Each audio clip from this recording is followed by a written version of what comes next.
ଟିକିଦାରା ଶିଶୁ କିଶୋର ମାନସିକ ପତ୍ରିକାର ବାର୍ଷିକ ଉତ୍ସବ ଏବଂ ଭକ୍ତକବି ମଧୁସୂଦନ ରାଓଙ୍କ ପୁଣ୍ୟତିଥି ସ୍ଥାନୀୟ ଭକ୍ତ ସାଲବେଗ ସଭାଗୃହରେ ସୁଶ୍ରୀ କ୍ରିଷ୍ଣା ମହାପାତ୍ରଙ୍କ ସଭାପତିତ୍ୱରେ ପାଳିତ ହୋଇଯାଇଛି।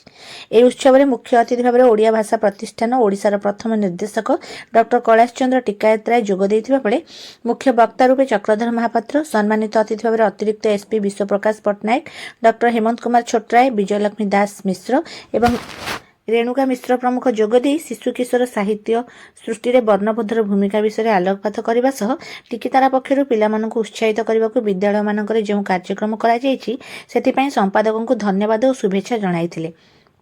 ଏହି ଅବସରରେ ସୁଲଭ ପ୍ରକାଶନୀ ପୁରୀଙ୍କ ଦ୍ୱାରା ପ୍ରକାଶିତ ବିପିନ ବିହାରୀ ଦଳାଇଙ୍କ ସମ୍ପାଦିତ ଶିଶୁ କିଶୋର ଗଳ୍ପ ସଂକଳନ ଏବଂ ଶିଶୁ କିଶୋର କବିତା ସଂକଳନ ଉନ୍ମୋଚିତ ହୋଇଥିଲା।